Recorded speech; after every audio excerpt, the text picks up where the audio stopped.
தேவனுக்கே மகிமை உண்டாவதாக. இந்த புதிய நாளிலும் கர்த்தர் உங்களுக்கு அருளும் ஆறுதலின் மன்னா. உன் சிறுமை மாறும், குப்பையிலிருந்து உன்னை தூக்கி ராஜாக்களோடு அமரச் செய்யும் உன்னத வாழ்வை தருவேன், கலங்காதே. சங்கீதம் 113:7. கர்த்தர் சிறியவனை புழுதியிலிருந்து தூக்கி விடுகிறார், எளியவனை குப்பையிலிருந்து உயர்த்துகிறார். கிறிஸ்துவுக்கு பிரியமானவர்களே, என்னை எல்லோரும் மிதிக்கிறார்களே, நான் ஒரு குப்பை போல தூக்கி எறியப்பட்டேனே என்று அழுது கொண்டிருக்கிறீர்களா? கலங்காதீர்கள்.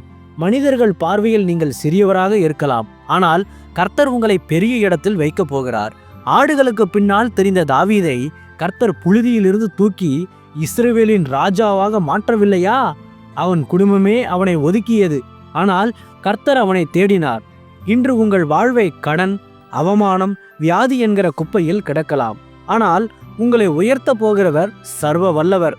அவர் உங்களை தூக்கும் போது உங்களை நிராகரித்த அதே கண்கள் உங்களை அண்ணாந்து பார்க்கும். இன்று முதல் உங்களை யார் தாழ்வாக பேசினாலும் மனதிற்குள் கர்த்தர் என்னை உயர்த்துவார் என்று தைரியமாக சொல்லுங்கள். உங்கள் பயம் எல்லாம் விலகி ஓடும். உங்கள் சரித்திரம் மாறப்போகிறது. சாம்பலான இடத்தில் சிங்காரத்தை அவர் தருவார். உங்கள் சிறுமை மாறி ராஜாக்களோடு அமரச் செய்யும் உன்னத வாழ்வை தரும் நேரம் இதோ வந்துவிட்டது. விசுவாசத்தோடு எழும்புங்கள். ஆமேன். ஜெபிப்போம். என் அன்புள்ள பரிசுத்த பரலோக பிதாவே, இந்த புதிய நாளுக்காக உமக்கு ஸ்தோத்திரம். உயர்த்தும் கர்த்தாவே, குப்பையில் கிடக்கிற என்னை தாவீதை போல தூக்கி எடுத்து ராஜாக்களோடு அமர பண்ணி என் தலையை உயர்த்தி ஆசீர்வதியும்.